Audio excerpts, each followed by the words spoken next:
The morning air at Windsor Castle tasted like cold iron and cut grass.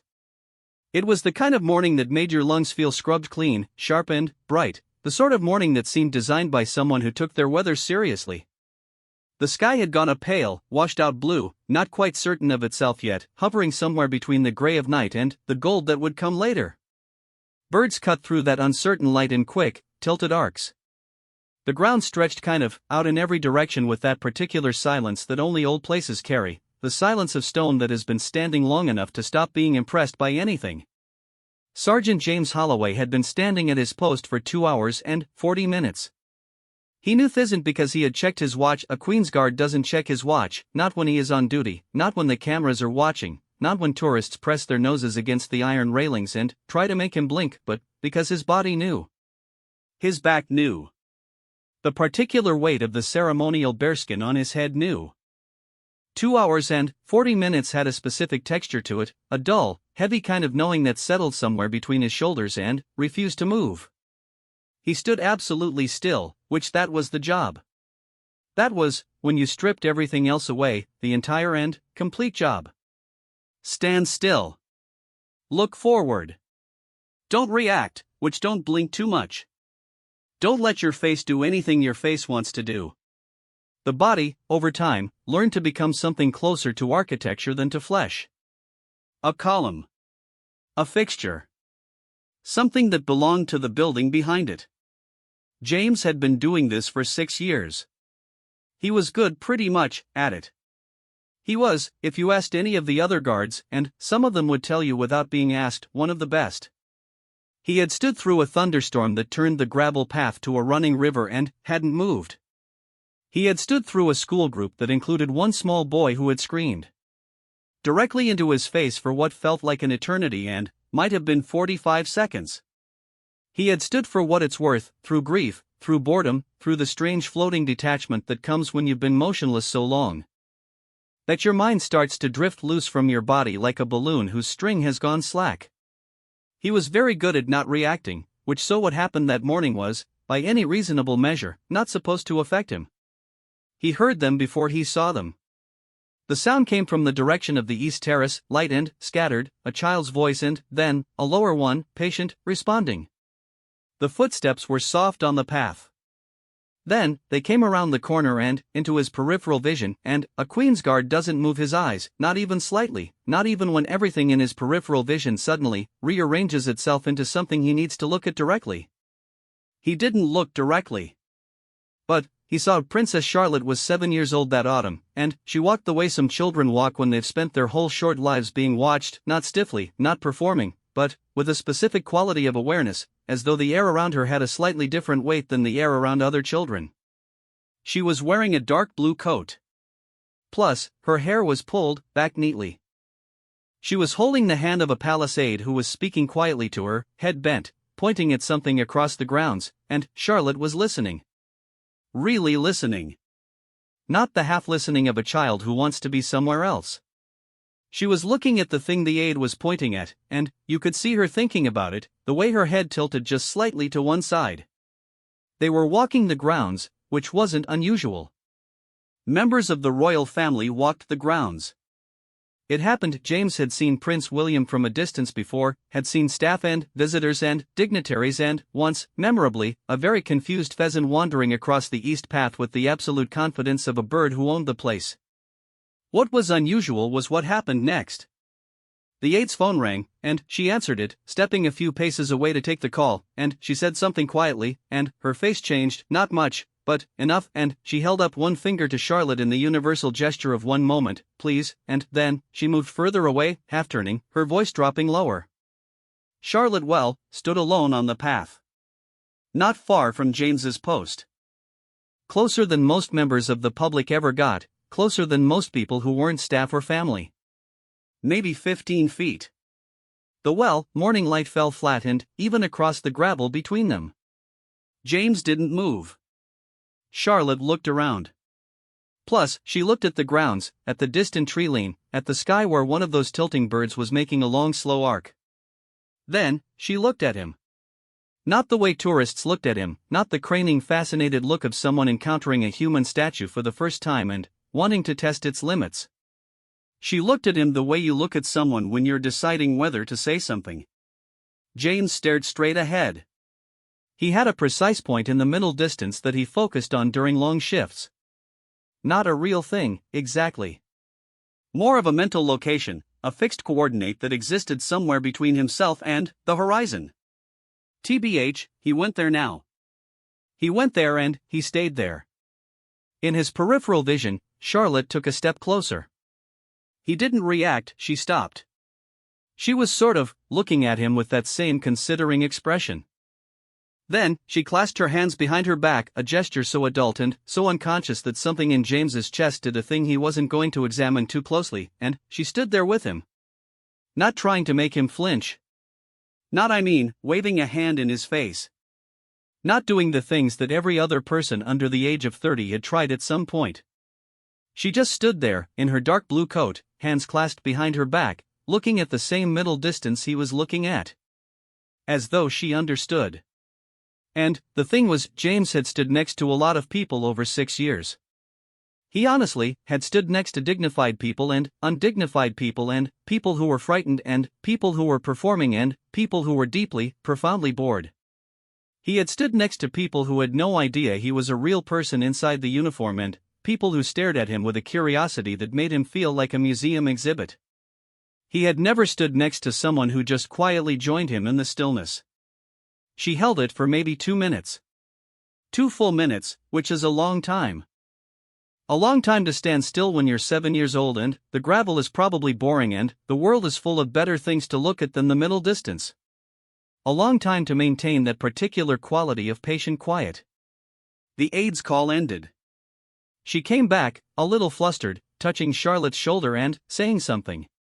Charlotte turned and said something back, and James caught this in his peripheral sort of vision, caught it completely against his will. She glanced back at him once. Just once, and then they walked away. James stood at his post. He stared at his fixed point in the middle distance. He, to be fair, breathed the cold iron morning air in and let it out. His face didn't thing. His hands, in look, their white gloves, didn't thing. His body remained architecture, but something was different. He would spend the rest of that shift trying to identify what it was. Not the interaction itself, that had been small, quiet, entirely without incident. No one watching would have seen anything to note. A child stood near a guard for 2 minutes. The guard didn't react. The child walked away. That was the whole of it, from the outside. But, from the inside. From the inside, something about those 2 minutes had rearranged itself. James was a man who had trained himself, over years and effort, to be unmoved. To let the world flow past him like water around a fixed stone. He actually was good at it, which he had made it into something like an art form. And then, the 7-year-old had stood beside him in perfect quiet, hands behind her back, and had not tried to move him at all, had simply been still alongside him, and somehow that had done what no storm and no screaming child and no long grinding shift had managed to do. It had reached him. He didn't know what to do with that. A Queen's Guard doesn't do anything with that, not during a shift, not while standing at his post. For what it's worth, he filed it away. He, for what it's worth, went back to his fixed point in the middle distance. He breathed, but he remembered it. He would remember it for a long time, as it turned out. Not because of what had happened, nothing had happened, but because of what it meant, which he couldn't quite name yet, standing there in the cold iron morning air, watching the east grounds with his face doing nothing and his chest doing something else entirely. What it meant, he would think later, was this, that she had understood the weight of the stillness without being taught to. That she had stepped into it beside him not as a test and not as a game but as a kind of instinctive recognition, the way one musician might sit quietly beside another who's playing, not to perform, not to interrupt, just to be near the music. She had been near the stillness, which she had been still inside it. At 7 years old, with the morning light falling flat on the gravel, while her aide took a phone call and the tilting birds made their slow arcs overhead and the whole enormous silent weight of Windsor Castle pressed down around them both. James stood until the end of his shift. He was relieved at the correct time, walking back with the measured pace required, his face still doing nothing. He ate lunch in the guardroom. He changed out of his uniform. He sat for a while in the quiet of the room he shared with two other guards, neither of whom were there, and he thought about what had happened. Not about the princess, about courage. Because that was what it was, he realized. What he had watched. It wasn't a grand gesture. It wasn't a, to be fair, performed bravery. Plus, it was the smaller, harder kind. The kind that doesn't announce itself. The kind that looks at an unfamiliar stillness and, instead of backing away from it, steps quietly into it. The kind that stands beside something it doesn't fully understand and stays there. She was 7 years old. James was 31 and had been trained in that stillness for 6 years. Still found it difficult on the long shifts, still had to fight his own mind to stay in it. And she had walked into it in a dark blue coat with her hands behind her back. Stood there for 2 minutes like it was the most natural thing in the world. He wasn't going to tell anyone about this. What would he say, which a child stood near me? She was quiet about it. It mattered. He went to bed that night and stared at the ceiling for a while. It mattered.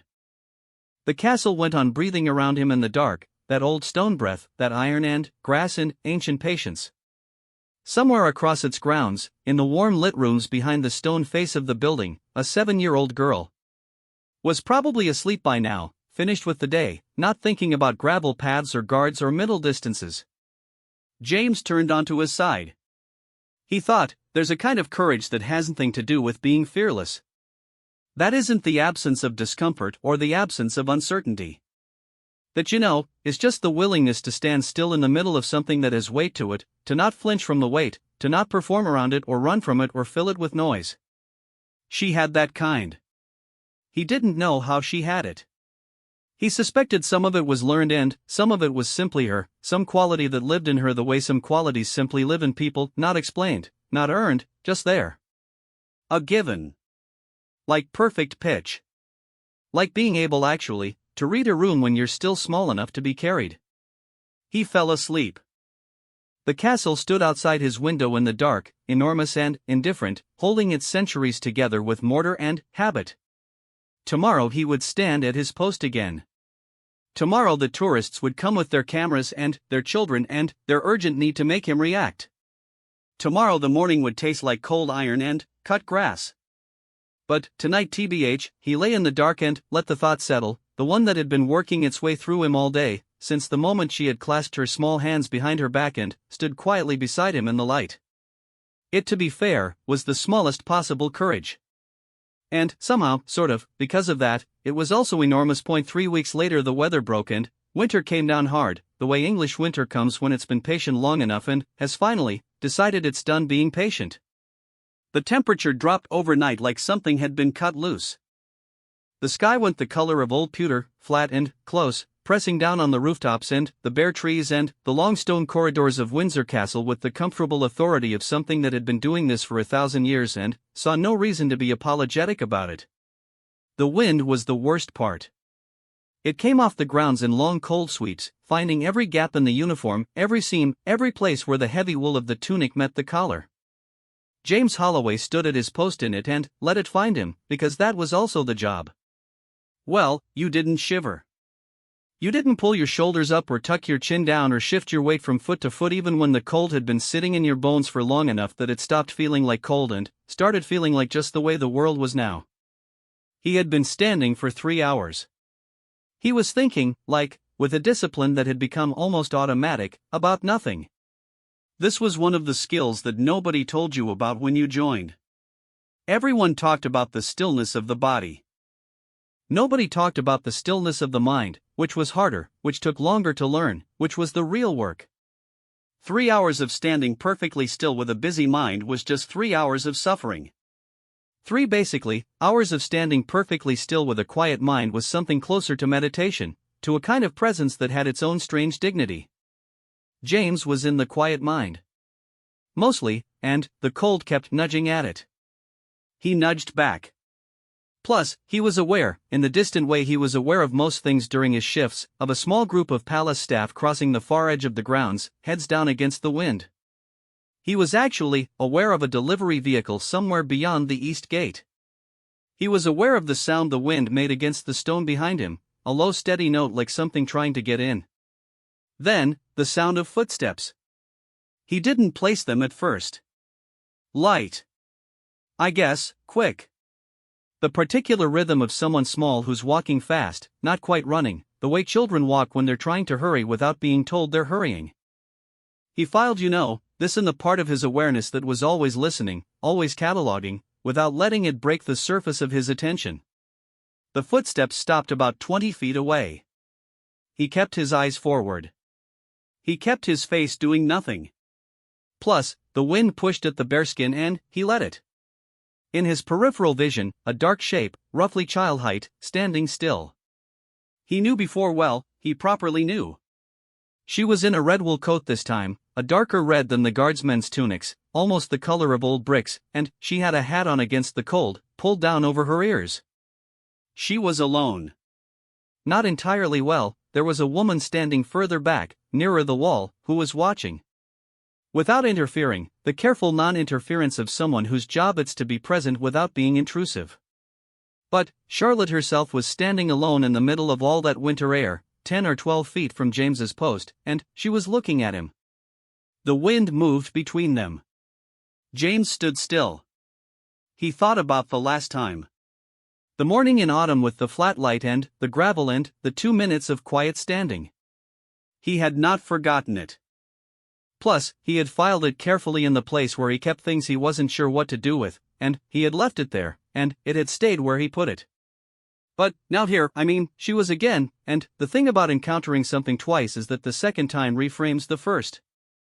The first time becomes evidence, and the second time becomes a pattern. She wasn't standing the way she had stood before, with that particular adult composure, hands clasped behind her back, looking at the middle distance. This time she was looking at him directly. She was, James realized, studying him. Her head was tilted, her expression focused and serious, with the complete seriousness of a child who has decided that something is worth understanding. She was, trying to understand him. Not the uniform, not the performance of the guard. Him, and, honestly, the wind took a long cold sweep across the grounds. Charlotte pulled her hat down a little more firmly over her ears. The gesture was so ordinary, so completely and entirely just a kid in the cold, that something in James's chest made the same move it had made 3 weeks ago, the move he wasn't going to examine. He stared at his fixed point. TBH, she stood there. What happened next was something James had genuinely never experienced in 6 years of standing at his post. She spoke to him. Not loudly, not performing for anyone, the aide was too far away to hear, and there was no one else nearby. She spoke in the quiet, direct way of someone who has decided that the social rules around a particular situation are interesting but not necessarily binding on her. She said, "Does the cold bother you?" James didn't respond. He couldn't respond. A Queen's Guard doesn't respond to members of the public, doesn't break the stillness for conversation, this was in the training, this was explicitly in the training, doesn't engage. The rule was absolute. It was absolute because it had to be absolute, because the moment you made an exception, the whole thing unraveled. You couldn't have a guard who sometimes talked and sometimes didn't. The stillness was all or nothing. He stared at his point in the middle distance. Charlotte waited, she seemed to understand the answer wasn't coming, and she didn't seem troubled by this. She tilted her head to the other side, still studying him. Then, she said, more quietly, almost to herself rather than to him, "It would bother me." Not a complaint. Not a boast. Just an honest accounting of the difference between herself and this person in front of her. The wind pushed between them again, carrying a few dead leaves low across the path. Charlotte watched them go, and then she looked back at him. And she did, again, the thing she had done in autumn. She stood beside it, she turned so she was facing the same direction he was facing, the same open stretch of grounds, the same bare tree line, the same pewter sky. She put her hands in her pockets this time, it was too cold for hands behind the back, and she stood there beside him in the winter air. She looked at the thing he was looking at, which was the fixed point in the middle distance, which was everything and nothing. She was shivering slightly. He could see it in his peripheral vision, the small involuntary movement of her shoulders under the red wool coat. She was cold. She was visibly cold. And she was standing in it anyway, standing in it with him, not because anyone had asked her to, not because it was impressive or observed or rewarded, but, apparently because she wanted to. James the First Mean stood absolutely still, which he thought, she's cold and she's staying anyway. He thought, this isn't a small thing. There is a particular quality of courage that doesn't look like courage from the outside. It doesn't have the right shape. It doesn't announce itself. A child standing in cold weather isn't a battlefield. A child staying somewhere uncomfortable because she's decided to stay isn't a story anyone tells. It's too small. Too quiet. Too lacking in obvious drama. But, I think, James had stood in enough difficult things for long enough to know that the shape of courage and the presence of it weren't always the same. Sometimes the presence of it showed up in the smallest places. In the decision to stay when staying was harder than leaving. In the refusal to let discomfort make your choices for you. She was cold, she stayed.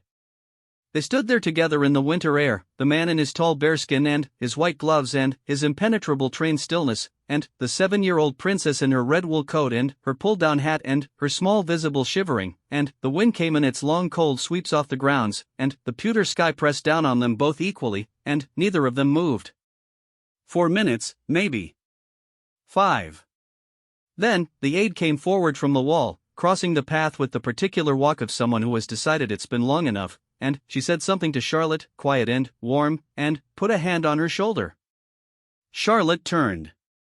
She said something back, and she looked, once, at James, that same glance, the one he had caught in autumn, the brief and considered look, and then she went. James breathed the cold iron air. He stood until the end of his shift. He walked back with the measured pace. He ate. Plus, he changed.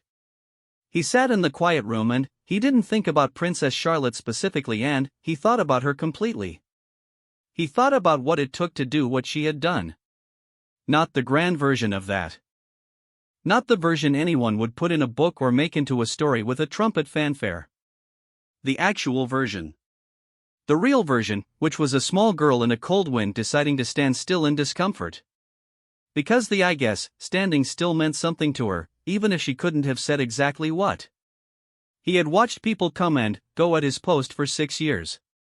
He had watched people perform bravery, lean into the cameras, make a show of their comfort with the guards and the formality and the whole heavy pageantry of the institution. He had watched people try to impress with their lack of impressness, which was its own kind of performance. He had watched children dare each other to stand next to him, watched them back away when they got close, watched them scream and run and giggle and posture. He had never watched anyone do what she did. Come to the stillness alone, stay in it cold. Leave without looking for a response. He had been raised, in the way most people who end up in this work are raised, to believe that courage was a performed thing, a visible thing, something you could point at and name. You knew it when you saw it because it wore its own face. It looked like a face on a coin. It was clean and unmistakable and carried its own gravity. But, the courage he kept watching this girl have wasn't thing like that. It had no face, and it had no clean line. It was, I guess, just presence in the face of discomfort. It was just staying when leaving was easier. It was cold for what it's worth, and fidgety and had its hands in its pockets. He thought about when he had first been stationed here.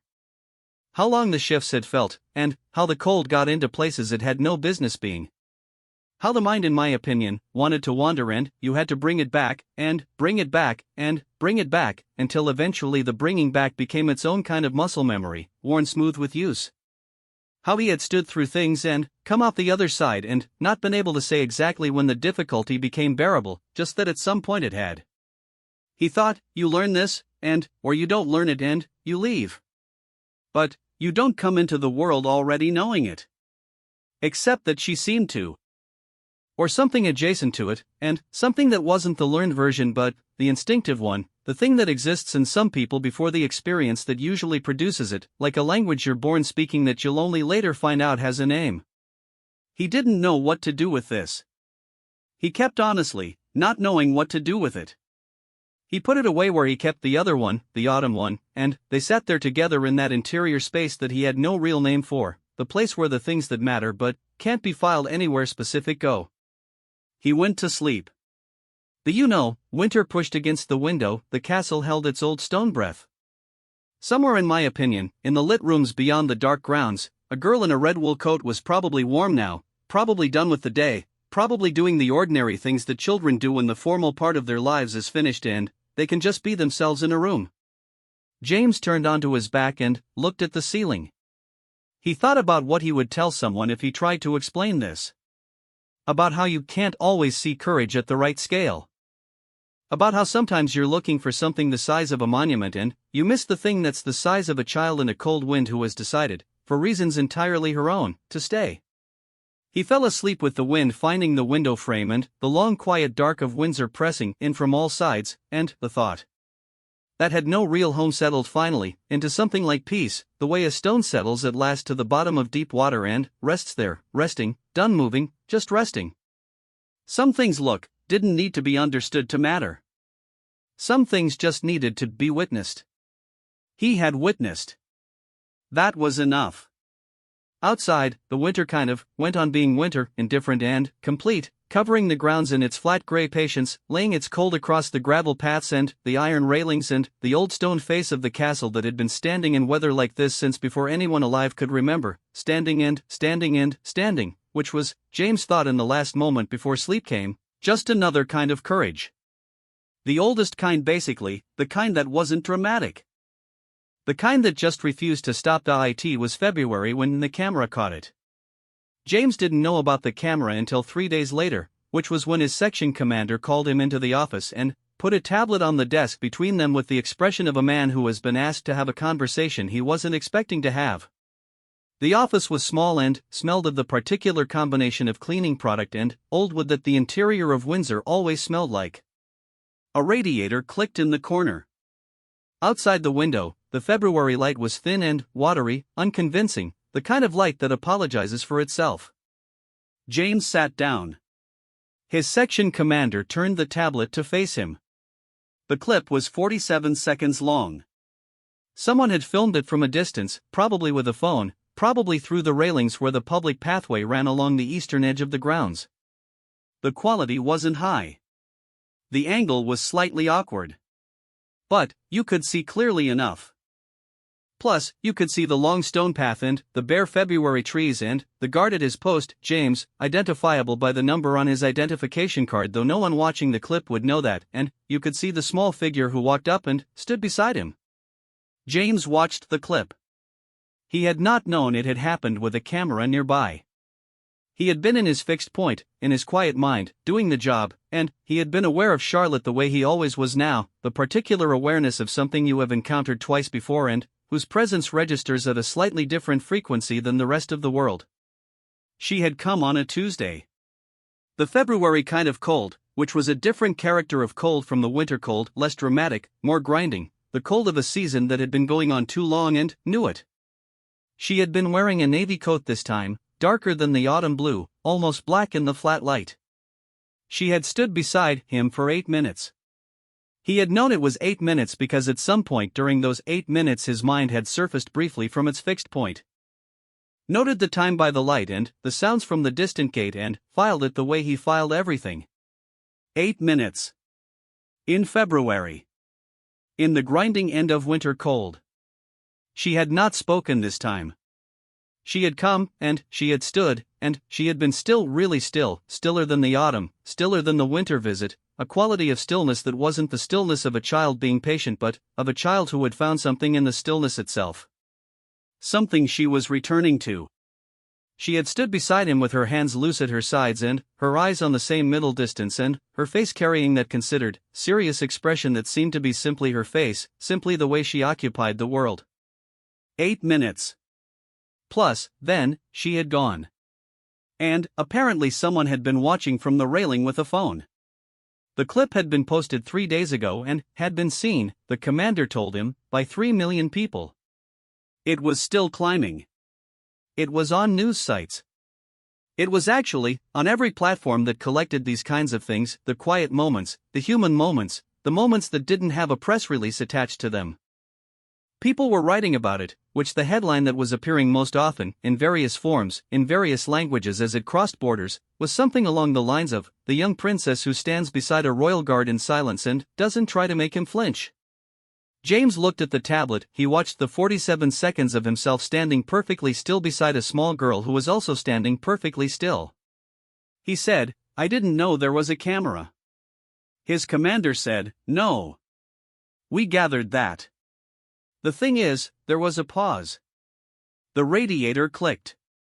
Plus," his commander said, "you handled it correctly. You maintained position.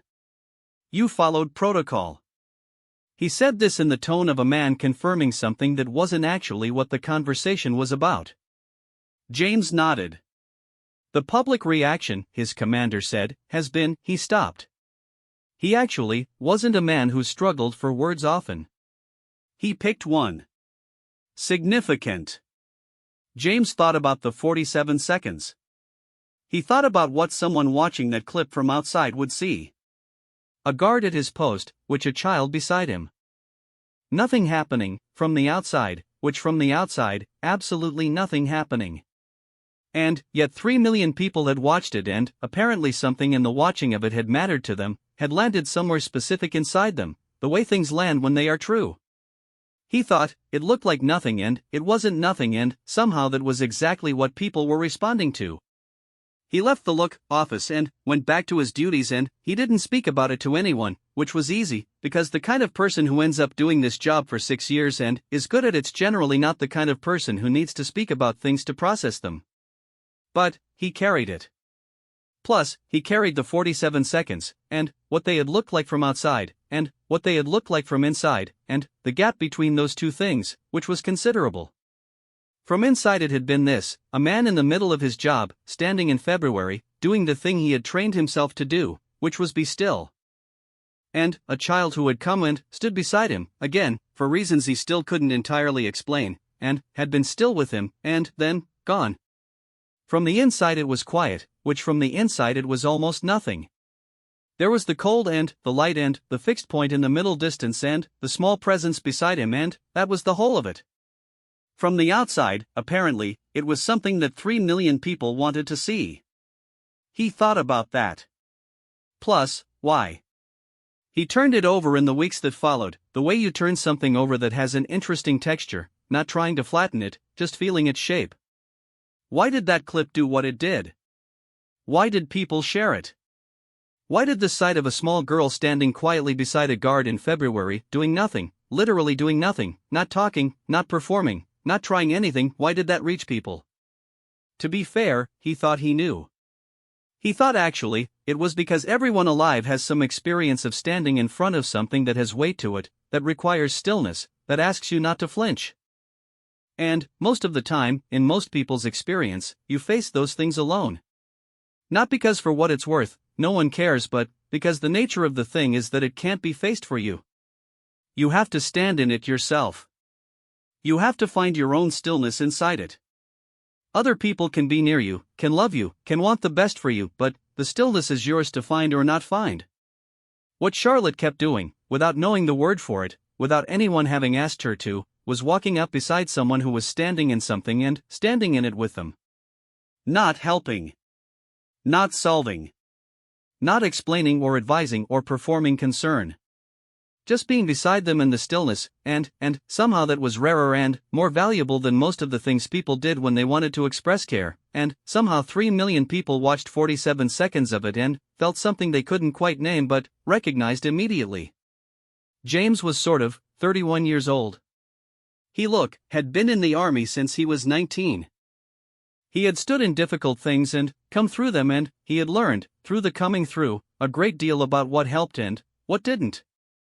He had learned that advice, in the middle of the difficult thing, mostly didn't help. He had learned that cheerfulness, imposed from outside, mostly didn't help. He had learned that being told it would be fine, from someone who wasn't in it, mostly didn't help. He had learned that presence helped. Real presence, not performed presence.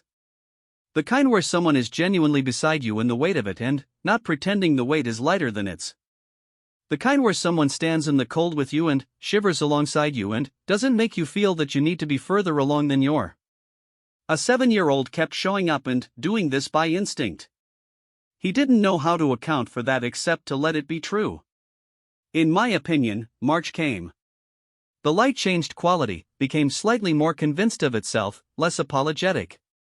The grounds at Windsor began their slow return, the grass finding its color again, the bare trees beginning to suggest the possibility of something. The tourists came back in larger numbers. James stood at his post in the warmer air and watched them come with their phones and their children and their universal need to test the stillness of the guard, and he remained unmoved, as he always was, as he had trained himself to be. He didn't see Charlotte in March. He didn't see her in April, when the grounds went properly green and the tourists were everywhere and the castle had the busy hum of a place that knows it's being looked at. He went about his duties.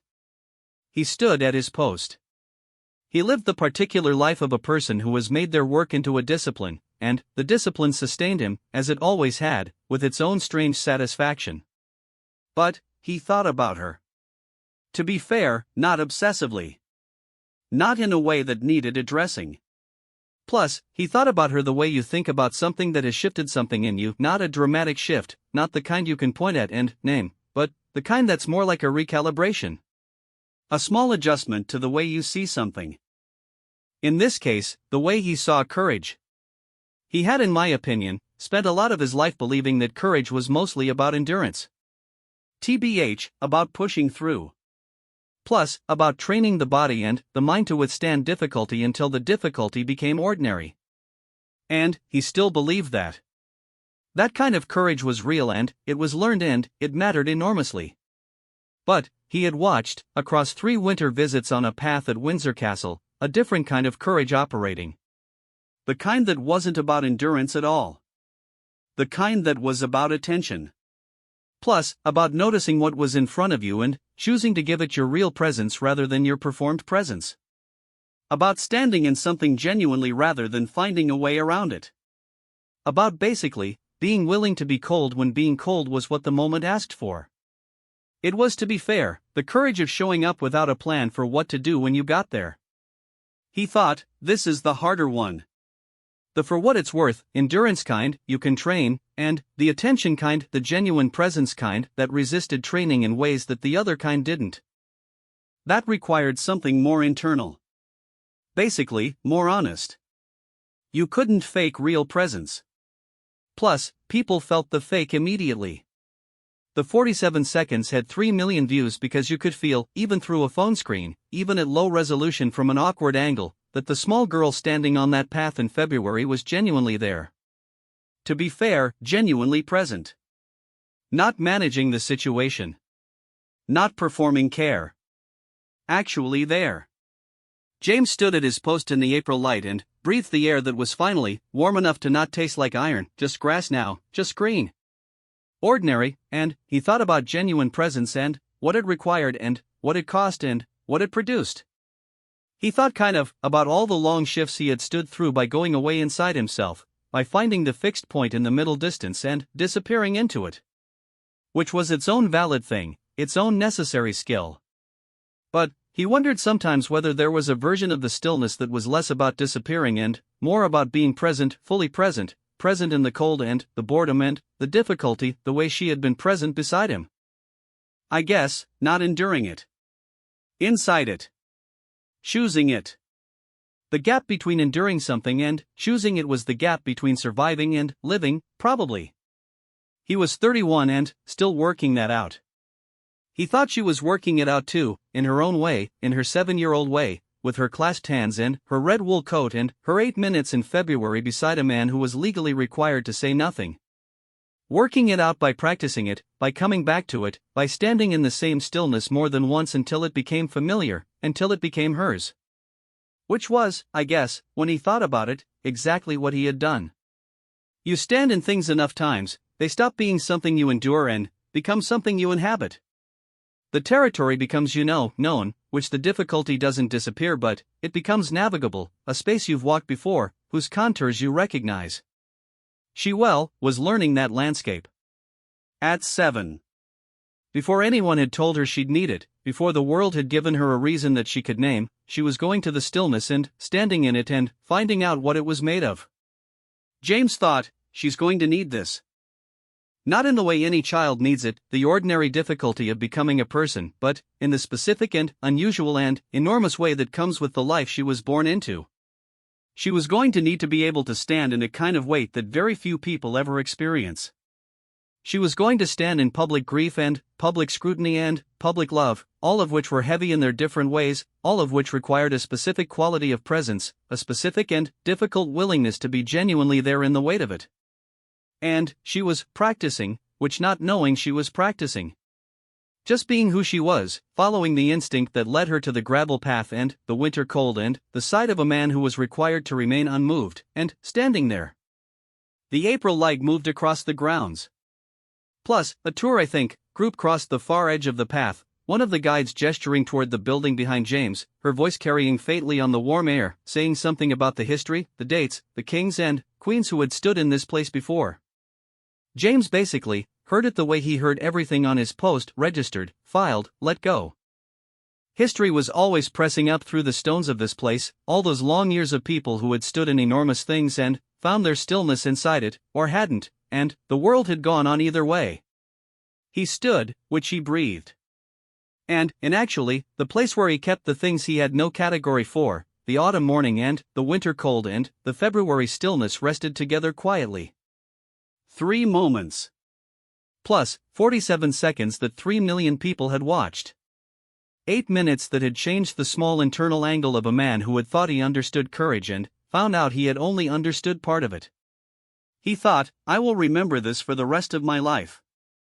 Not the spectacle. There had been no spectacle.